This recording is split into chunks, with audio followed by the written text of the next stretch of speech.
first pickups video. Before I go ahead and jump into the pickups, I just wanted to give you a little overview about the type of collector that I am and where I generally get my pickups from.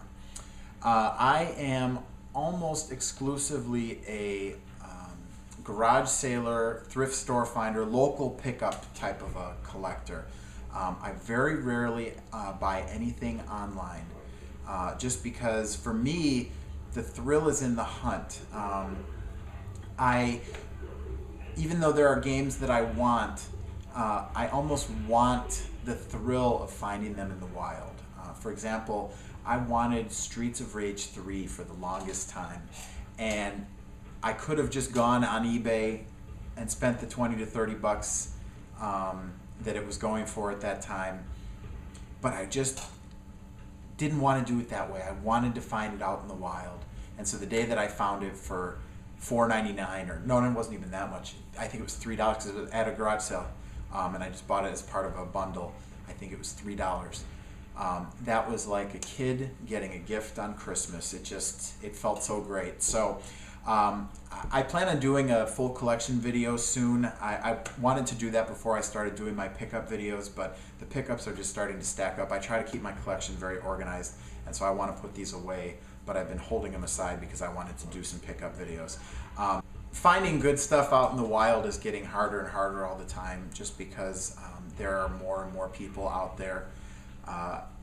I've been doing this really since, oh boy, since at least 1998 or so, but really even earlier than that. I've always been looking for, video games to add to my collection at prices that I was willing to pay for them. So I've been doing this for a pretty long time, and I remember the days when everyone was trying to get rid of this stuff, and it was, there was just a lot of good things to find. So many things I never even bought because I felt like, oh, those are worthless as well, and now I wish I could go back and pick through some of those again.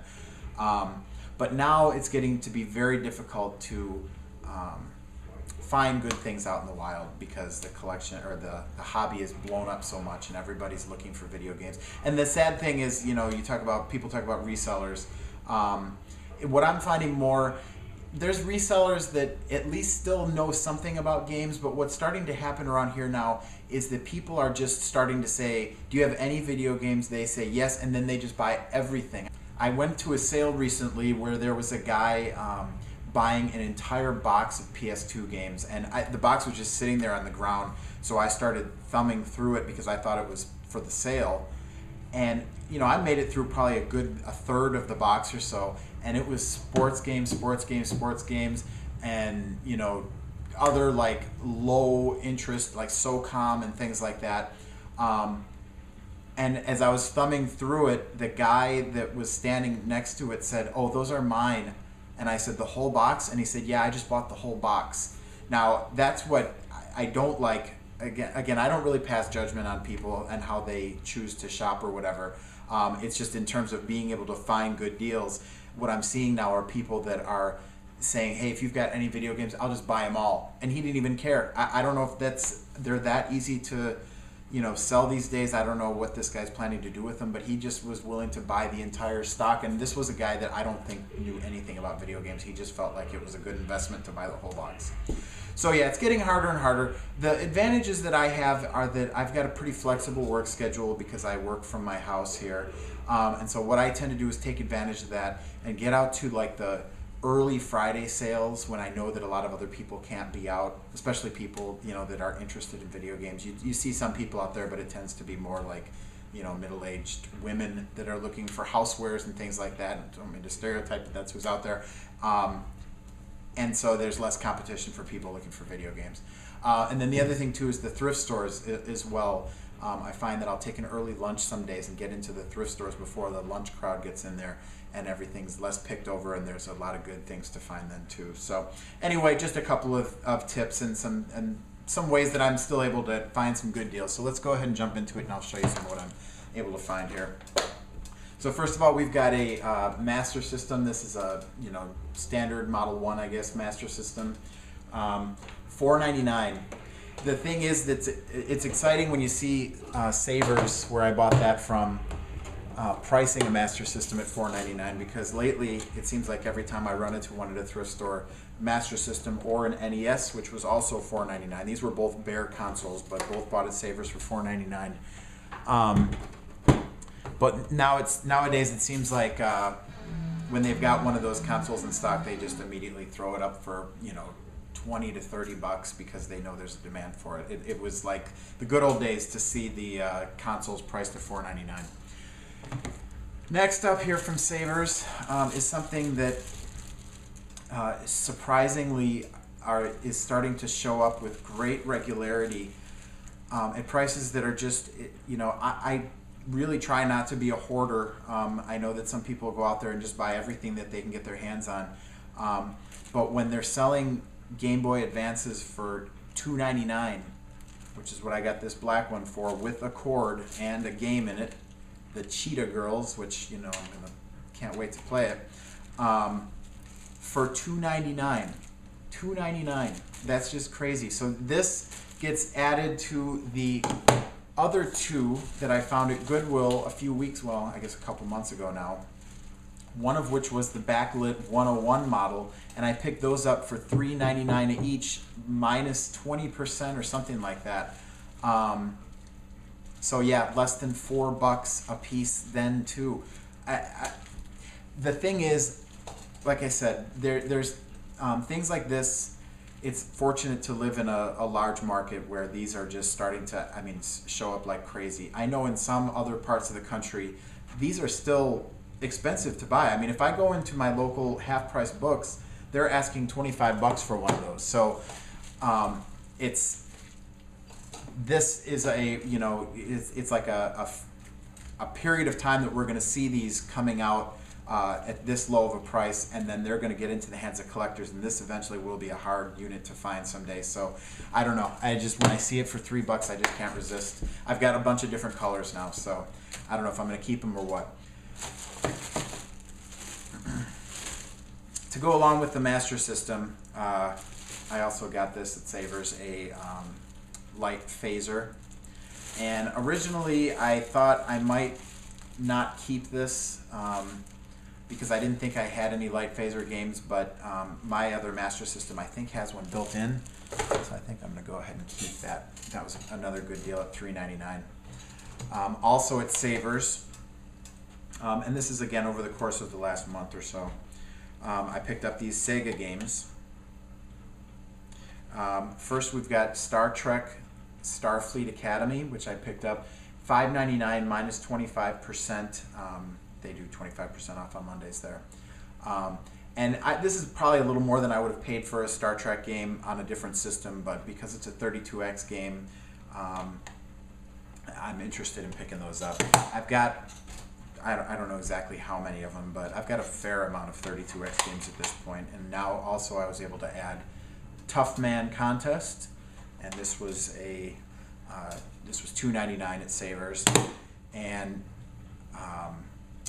I remember seeing this in the magazines and thinking that it looked fun. I don't think it's a very good game, but I was still excited to pick it up. And then this one I was really excited to find, World Series Baseball starring Neon Deion Sanders.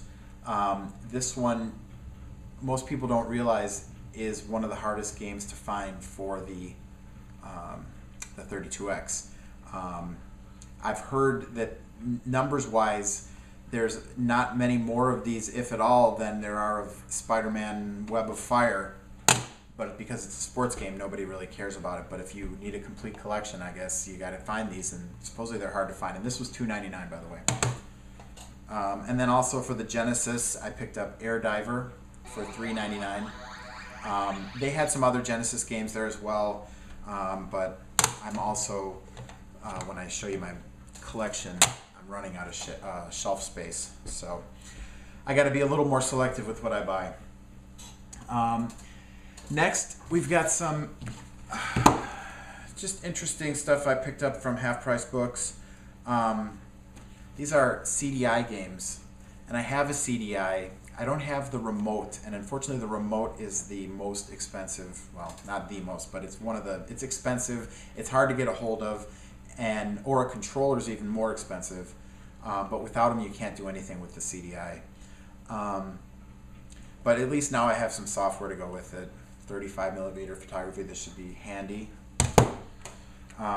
Compton's Interactive Encyclopedia, featuring, you know, like pictures, which, again, I remember when this was, just mind-boggling that on one disc they could have all this data. I remember my first computer came with one of these interactive encyclopedias, and I sat there and I was amazed by it until I started to actually tinker around with it, and I think I'd flipped through most of the images in, you know, like a sitting. So next is Battleship for the CDI, which, you know, it's Battleship, so hopefully that's cool. And then this is the one I was most excited about, this Pinball for the CDI. And these were all $2 each on clearance at Half Price Books. My Half Price Books used to be a treasure trove of finds years ago when not as many people were looking. Now I think they price actually pretty well. Their pricing is fair. They generally come in a little below eBay prices on most things, but they're well researched and they don't let too many things slip. But the thing that they do is if something sits for too long, they move it over to clearance pretty quickly and get it out of there. And if it's something that they don't recognize, they'll move it to clearance. And I've found some good things that are still in clearance, like these again for $2. They're not any kind of a, you know, great deal, but $2 a piece for CDI games. Where else are you going to find that? So, and if you actually, you know, have an interest in playing them or trying them out, you can't lose for $2. All right, so next we've got some PS1, PS2, and Xbox games here. First off, we've got, and actually I should say these were purchased at a garage sale. And again, this garage sale, I got there early, and he was just opening up. And another tip, and I don't want to give away all my secrets, but you know, this isn't really anything I can prevent anyway, but everybody combs Craigslist now. And I think that if anything, the Craigslist garage sales are the ones to avoid, because that's where you're going to be going elbow to elbow with 1,000 other collectors, and I just don't, or resellers or whatever they are. And I just don't like doing that. I like to have the pick. I like to get there and be able to just pick and choose what I want and then leave the rest. So what I do is I never use Craigslist. If I see of a sale on Craigslist, or know for some reason it's there, I kind of don't bother with it that much. What I do is I try to find the ones that they're not advertising anything except for their signs, just driving around.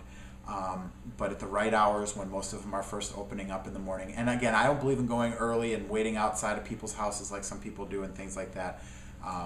I get out there right around 9 o'clock usually, because that's the time that most people are opening up. And I'll just look for people, you know, again, not everyone's on the ball. Some people are just starting to put out their signs at 9 o'clock. And you'll get there sometimes just as people are pulling stuff out. And there's no better feeling than walking in and seeing a box that's just full of gaming goodness, and you know that nobody else has had a look at it yet. So that long story goes to these PlayStation games that were sitting at a garage sale. I was one of the first people to arrive at the garage sale. And I've got a very large PlayStation 1 collection. So it's not often that I run into a sale that's got games I don't already have and I'm also interested in. And as soon as I saw this guy's rack, I was like, just saw a bunch of different things I was interested in right off the bat. So when he told me that he was asking $1 a game, game on. Okay, so first one we got here is G-Police. G-Police is actually playing up there on that TV right now. I'm sure it's probably hard to see. It's not the biggest screen, but I threw that in. That's what's playing in the background there. G-Police, yeah, this one, I've never played it before, but I remember hearing good things about it. Future Cop LAPD, this is another one. I remember seeing this cheap a few times and not buying it, and then hearing, of course, somebody said it was cool, and then could never find it again, so now I've got it for $1. Soul Blade, I think I have the loose disc of this. I'm pretty sure I do, but I don't have one in the box, so I decided to buy it. I try not to buy too many doubles or anything like that. Um, Tenchu 2. Tenchu 2, I've got Tenchu 1. And I actually have another Tenchu game in here. So never really played the Tenchu series, but again, always sounded interesting. So this one I was actually pretty excited to find, Iron Soldier 3. Again, this is a game I never see in the wild. And I've got Iron Soldier 1 on the Jaguar, and I've played that a few times before, and it was pretty fun. You know, by Jaguar standards, it was pretty good. I actually do have Iron Soldier 2 on the Nuon. Haven't spent much time with it, and now I've got Iron Soldier 3 on the PS1. It'll be interesting to kind of follow that progression. Oh yeah, this is another one I was excited about. Hydro Thunder for the PS1. This one, it's actually a surprisingly solid conversion of the arcade game, considering how much less powerful the PS1 hardware is. It really shows how flexible it was. I mean, if you can get past the horrifically ugly textures, the gameplay itself is actually pretty spot on. And yeah, I always wanted this game. I never wanted to pay any serious money for it or anything like that, but it was one of those games that I just was waiting for the right time to come along, and it did for $1. Next one here we got is Bomberman Party Edition, and I don't know anything about this game. Of course, I love Bomberman, but I don't remember hearing about this one on the PS1. So, and actually, my family likes to play Bomberman, my extended family as well, and my father has a PS2 at his house, so maybe I'll give that one a try sometime and see how it goes. This one I was really excited about, Crusader No Remorse. I had this game on my first PC. I think I mentioned it earlier. Not the game, but the PC. And yeah, this is one of the first computer games that I got that wasn't for a Commodore 64. And I thought this game was awesome when it came out. The explosions and the animation. It's an isometric game. I don't know how familiar or unfamiliar people are with this game. I don't know really how popular it is. But it's an isometric shooter, and it's got kind of tricky controls. They take some serious time to get used to, and you be walking into walls for a long time. But once you figure it out, you can do all kinds of different maneuvers, and everything in these the rooms is destructible. Everything blows up, and the explosions, they put a lot of time into the explosions. They look great. So yeah, that's a really cool game. I should make a video about that one. So anyway, but yeah, and I should also mention though, the PS1 version, this was my first time playing the PS1 version, and it's lower resolution, but of course the TV is lower resolution too, so it doesn't really look that much worse. And the loading time was long initially, but overall it was pretty authentic to the computer game, so I was happy about that, because that game's notoriously hard to install on computers too. Next I got Heretic. And I love Heretic, and I don't think I ever actually had an official version. I think I always just had a copy that I ripped from an old Quake shareware CD. Maybe someone else out there remembers doing that. So this is the official Heretic, and then also this insert is actually the Heretic shareware version. So I've got both the shareware and the full version. And Heretic, this is based on the Doom engine, and it's got a fantasy setting instead of the the hell setting from Doom. It's great though. It's got its own brand of action and audio visual that, even though you can tell it's based off Doom, it feels very much like its own game. It's really cool. So. Next, I just picked this up today at my local half-price books for $2 from the clearance section. Final Fight Streetwise. I saw the name Final Fight, and of course I was like, yeah, I have to get this for $2. I looked up the reviews. It looks like it's pretty terrible, but yeah, it's cool for $5. It looks good. It'll look good on the shelf. I hate to say that. I don't want to be like that, but sometimes that it is what it is. Next, we've got Test Drive Off-Road Wide Open, and this I got for $1.99. I probably would normally not even pick up a game like this, but one of my later finds that I'm going to show kind kind of related to this, so I decided to pick it up for $1.99. Indigo Prophecy. This is actually kind of in a crappy rental case. I actually bought this. I'm probably going to take it out of here and just put it in a binder, because I have a version of this. I still haven't played this. I want to play it, but the version I have is sealed, and at this point, I'd rather just buy a cheap. I got this for $2 also. Buy a cheap loose version, and I'm just going to sell my sealed version because I do want to play the game, but I've waited too long.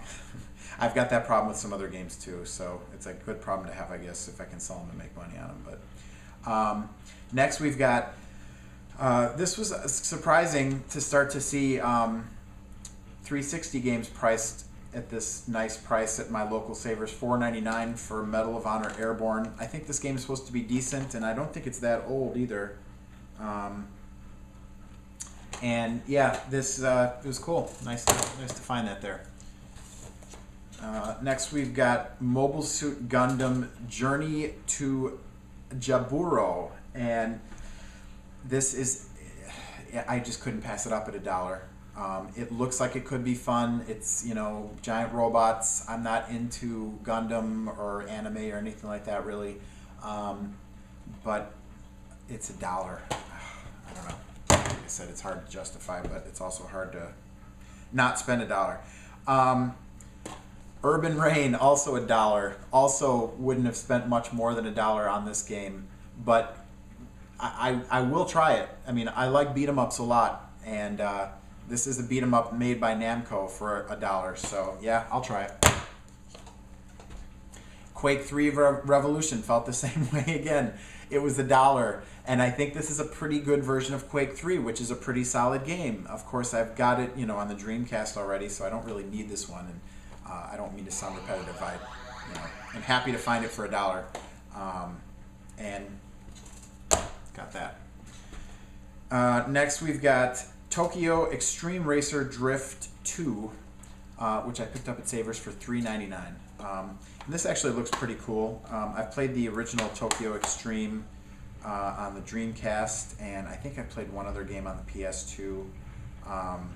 So yeah, again for $3.99. When I show one of my other finds, that I'm hoping that'll work with it too. And then Tenchu Wrath of Heaven. Oh, and I should mention these are also 25% off at Savers too. Tenchu Wrath of Heaven for $2.99 minus 25%. And again, it's another Tenchu game. Looks pretty cool. So, and then this one, I was kind of dazzled by the pretty case. This is Gun Griffin Blaze. It's a working designs game. I'm a fan of some of the other games that they've made. But again, it was in the clearance bin, so I don't know if that means it's not a very good game. I haven't really looked it up yet. But yeah, I do like the silver case, and I do like these kind of games, so we'll see. Again, it's another mech game, so it's probably fun. Okay, and then the last thing I want to show is just something that's really cool that I'm going to show it to you first, and then I'm going to tell you a funny story related to it. Item actually comes in 3 parts, and it's a steering wheel, but this is not an ordinary steering wheel. Maybe some of you are driving game enthusiasts out there and you really understand these things. I've always had a soft spot for steering wheel controllers. I'm a big car guy, and I've always wanted that perfect simulation feeling and experience. So this is a Logitech G25. It came out probably about 6-7 years ago, I guess, but it's one of the finest force feedback steering wheels that you can buy, and it comes with the wheel itself, which it has multiple force feedback motors in it, leather wrapped steering wheel. It has a 900 degrees of motion, so it's like it turns like a real car does. And then it also comes with, look at this, an authentic 6-speed shifter. If I can unlock it here. 6 speeds. And in the games that this works with, it's fantastic, especially in conjunction with these incredibly authentic, pedals You can see that they're spaced out correctly, and then on top of that, they're weighted differently. The gas is looser, the brake is much heavier, the clutch is kind of in the middle. And again, I've got a handful of games that this works fantastically with, and it is just it is an incredible experience. So these things retailed new. Back in their original days for $200 to $300, and they still sell for over $100 on eBay. And somebody decided to donate this one to Savers, who charged $4.99 for it broken into two pieces. Basically, that shifter and the wheel I think were $4.99, and then the pedals were $4.99. So, and it was also 25% off. And so with the total, the total price was about $8. And, I was just, I love these kind of things, but I don't want to spend the money on it, and partly because I feel like at some point I'll find it. So I was really excited about it. So after I found that one, if you can believe it, about a month later, I found another identical set at Goodwill for $19.99 for the entire set. Both sets work perfectly. And again, these are sets that are considered among the very best that you can get. And I just can't believe that I ran into two of them in such a short period of time. So I don't know what I'm going to do with the second one right now.